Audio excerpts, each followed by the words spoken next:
So this is the notes on the home front during World War II. So as we know from the previous lesson, the Japanese had attacked Pearl Harbor on December 7th, 1941. And the reason that they attacked us was because they expected Americans to tremble in their shoes from Japan's power. So after they attacked us, they attacked our military base, destroying everything there. They believed that we weren't going to be able to fight back because they destroyed everything. But Americans were trembling, not with fear, but with rage. So we were super, super upset that they dared attack us. Remember, this was the first time we were attacked since the Revolutionary War. So instead of us being scared of the attack that they did on us, we were enraged, but not with fear, but with rage. Immediately after the attack, we declared war on December 8th, the very next day. So eager young men ran to enlist in the army. So a lot of men wanted to fight and protect their country. How dare this little island try to attack the mighty United States? So many of these people that enlisted were Black, Hispanic, and Asian young men. They registered through the Selective Service. The Selective Service is a government agency that collects the names of every young man that could fight, and they, from that list, those men are drafted into the military. So the Selective Service passed a draft to recruit 10 million more soldiers. So after all those people volunteered, we passed the draft and collected those names from the Selective Service. We're going to learn more about this when we get to the Vietnam War. More people were needed though, because this was a war. We were in a world war, so we need a lot of more people than the volunteers and the draft picks. So more people were needed. So Congress formed the Women Auxiliary Army Corps, also known as WAC. WAC is a government group, army group that was made up of entirely women and for non-combat positions. This included nurses and drivers and radio operators and others. So anything that was not combat position, these WAC members, these women, could take hold of it.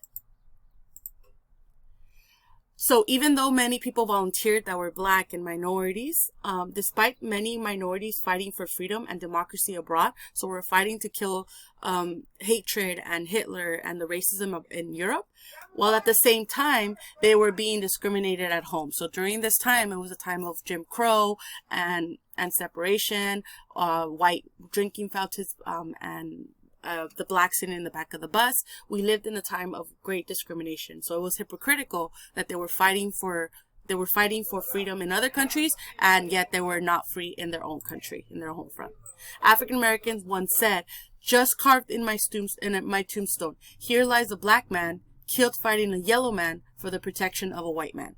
This was a saying, basically saying that the minorities are always the one that are going to be the ones suffering from this time. The war affected almost every part of American life, so nobody was spared from the conflicts of war. An example is that the nation's automobile plants, so the factories that made cars, the automobile plants, were now making tanks. So they shifted from a peacetime economy to a wartime economy. For example, the Fanta drink company, yes, the Fanta drink, the orange drink, shifted from filling bottles with soda to filling shells with explosives. This is us moving from a peacetime economy to a wartime economy. The U.S. built the cargo ship in a record time of 4 days. So they woke the sleeping giant. Japan woke the sleeping giant. In this picture to the right that you guys see, the little man right here in the corner, right in the tip of the boat, this is a person. So this tells you how big this cargo ship was. And they were able to build this in 4 days. That was like a remarkable, impressive build for this American infrastructure. So Japan woke the sleeping giant, a popular phrase. Women stepped it up at home. With the men enlisting in the military, women made up over 6 million workers in the labor force. So all the men were out being soldiers, so we needed somebody to work those factories, work in Fanta, worked in the automobile companies, and women stepped it up. So this is where we see Rosie the Riveter, this picture to the left. It was a propaganda poster to encourage women to step it up and go into the workforce and help out our country during war times. Many thought that they couldn't do it because women are too delicate. Women can't do the same job that men do, was a popular saying. But they proved everybody wrong. In many cases, they worked even harder than the men plants. And even though they still got paid less than the men. So Rosie the Riveter, like I said, was the popular symbol for female industrial workers, which is this picture to the left.